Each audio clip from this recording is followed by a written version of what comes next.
जानेवारी आमच्या 4 हुतात्म्यांना जे बलिदान केलं त्याचा हा अमृत दिवस, त्यामुळे आम्ही सोलापूरकर आठवणी इथे तो पूर्वी आम्ही पहाटे 5च्या दरम्यान 5 ते 6च्या दरम्यान इथं यायचे, अंधार असायचा, तुम्ही लोकसुद्धा कोणी नसायचे इथे, तेव्हा आम्ही पूजा करून जायचे.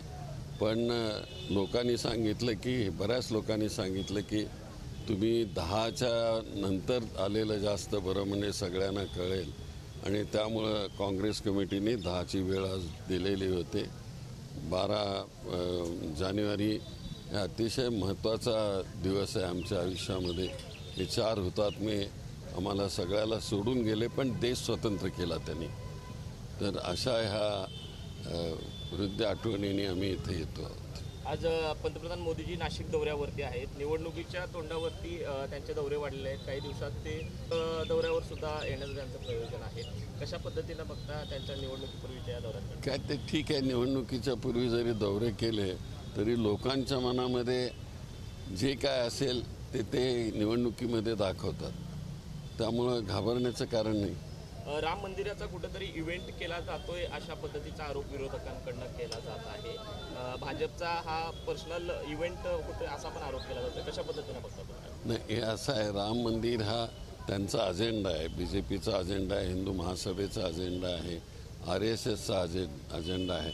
ते सुरुवातीपासूनच आहे, त्यात नवीन काय नाही. त्यांनी रामनवमीच्या ऐवजी आता 22 तारीख अगोदर ओळखली, काय कारण माहिती नाही, पण ठीक आहे, त्यांना ते करावंसं वाटतं. शिवसेनेचा जो निकाल दिला विधानसभा अध्यक्षांनी, दोन्ही गटाच्या आमदारांना पात्र त्यांनी ठरवलेलं आहे. न्यायव्यवस्थेवरला विश्वास, किंवा आता उद्धव ठाकरेंना म्हटलं की आम्ही सुप्रीम कोर्टामध्ये जाऊयात, कशा पद्धतीनं बघता या निकालाकडे?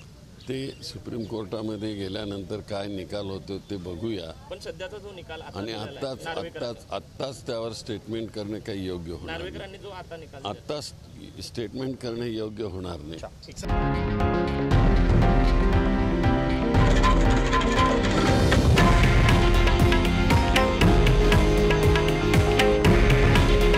हे आहे देशातील नंबर 1 न्यूज नेटवर्क, आणि आपण पाहत आहात TV9 मराठी.